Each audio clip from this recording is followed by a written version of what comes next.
बेटा ये question JEE mains में 29 में पूछा गया है। जेई मेंस पे 29th ऑफ जैन के सेट में ये क्वेश्चन पूछा गया है। ठीक है, तो ये क्वेश्चन कोऑर्डिनेट ज्योमेट्री का सवाल है। कोऑर्डिनेट ज्योमेट्री के हर साल हर पेपर में कम से कम 4 क्वेश्चन रहते हैं, और आप अगर थोड़ी सी प्रैक्टिस कर लेंगे कोऑर्डिनेट ज्योमेट्री की तो आपसे कोऑर्डिनेट ज्योमेट्री का सवाल जरूर आपसे बनेगा। ठीक है, तो मैं अगर इस क्वेश्चन की बात करूं तो ये क्वेश्चन बहुत ही क्या बोल रहा है, एक लाइन है और एक सर्कल है। तो मैं पहले सर्कल ड्रॉ कर लेता हूँ। तो एक सर्कल मैंने यहाँ पे ले लिया। ठीक है, एक सर्कल यहाँ पे मैंने प्लॉट कर लिया।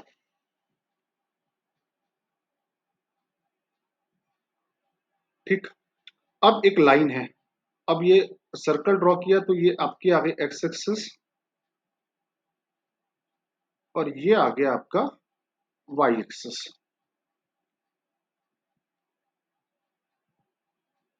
अब क्या बोल रहा है, अच्छा इस अब एक लाइन है x plus Y equal to 1, तो मैं ये लाइन भी प्लॉट कर देता हूँ। x plus Y equal to 1 line भी प्लॉट कर देता हूँ।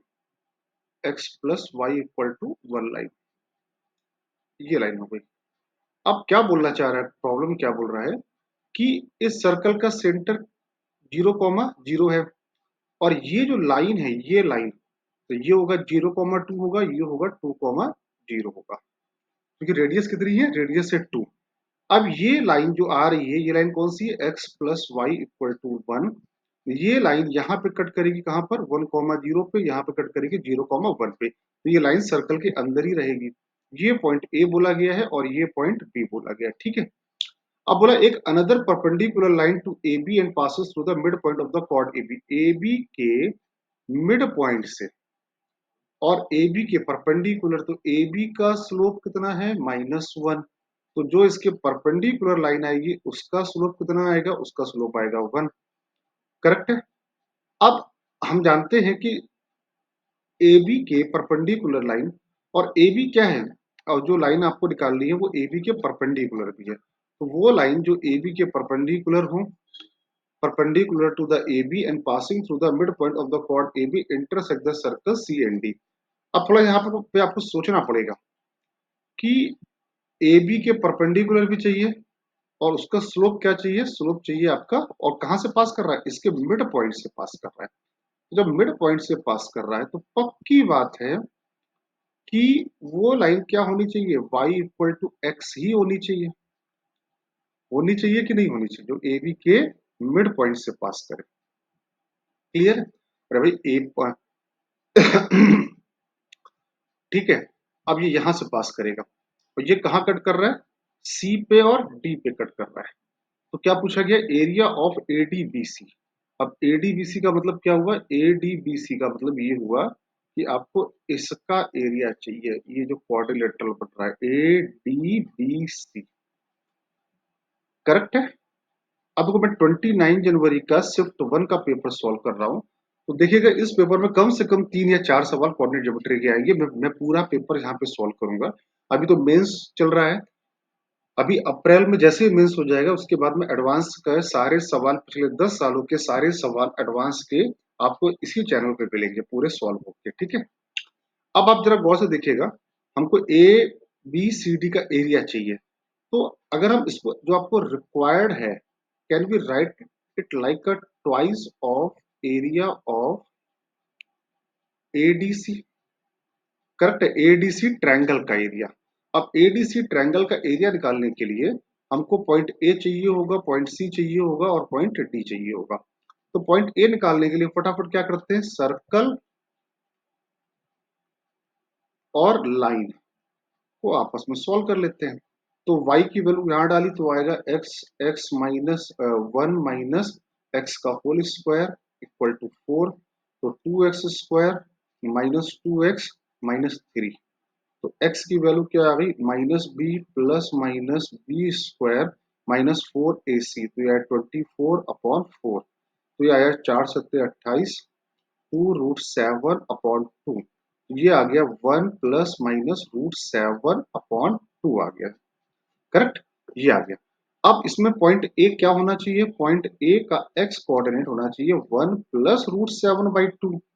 तो पॉइंट ए का वाई कोऑर्डिनेट क्या हो जाएगा, वाई कोऑर्डिनेट इसके लिए क्या होगा 1 माइनस एक्स, तो 1 माइनस 1 प्लस रूट 7 अपॉन 2, तो क्या आ गया 1 प्लस रूट 7 अपॉन 2, और ये आ गया 1 माइनस रूट 7 अपॉन 2।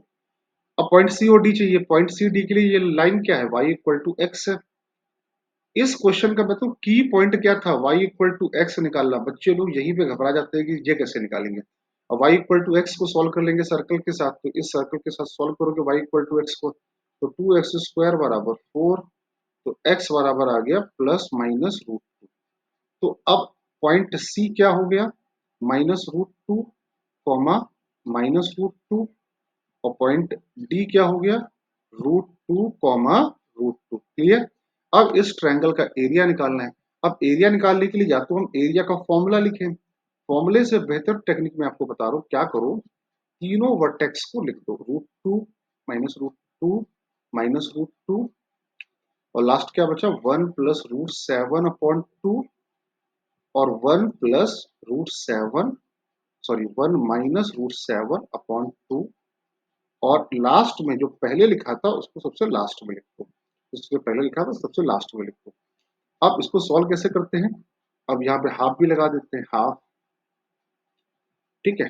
अब इसका मल्टीप्लाई यहाँ, इसका मल्टीप्लाई यहाँ, तो कितना आया -2 प्लस 2, फिर प्लस इसका मल्टीप्लाई यहाँ किया, अब इसका मल्टीप्लाई यहाँ किया, कितना आएगा 1 माइनस रूट 7, ठीक है, upon root 2 with negative sign, और ये इंटू ये विद नेगेटिव साइन, तो minus into minus plus 1 plus root 7 upon root 2। फिर अब इसका मल्टीप्लाई यहाँ, ये कितना आएगा 1 प्लस रूट 7 अपॉन रूट 2, अब इसका मल्टीप्लाई यहाँ, तो minus 1 minus root 7 upon root 2। Clear है सारे बच्चों को, आइयो सबको समझ में आ गया वो, ये और ये तो कैंसिल हो गया, -1/√2 प्लस 1/√2 प्लस 1/√2 माइनस 1/√2 कैंसिल, ये कितना आ गया प्लस, ये अलग ये ऐड हो गया तो आया √2 प्लस √2 इंटू √7, और ये भी ऐड हो रहा है तो -1/2 माइनस 1/√2 माइनस √2, और minus minus plus minus minus plus, तो प्लस √2 √7, ये और ये कैंसिल हो गया। अब इनको ऐड करोगे तो कितना आया 2√14 आ गया, और बाहर पहले से क्या लिखा था 1/2 लिखा था, तो 2 से 2 कैंसिल, कितना आ गया √14 एरिया आ गया। कौन सा एरिया, ये वाला एरिया, ये आया √14 और इंटू 2, तो आंसर इज 2√14। तो मैंने कहा था 4 सवाल मिलेंगे आपको इस पेपर में, 4 सवाल में मैंने एक सवाल ये सॉल्व किया है, आगे अभी 2-3 सवाल और डेफिनेटली मिलने वाले, अभी मैंने देखा नहीं है लेकिन मैं आपको बताऊंगा पक्का इसमें से और भी सवाल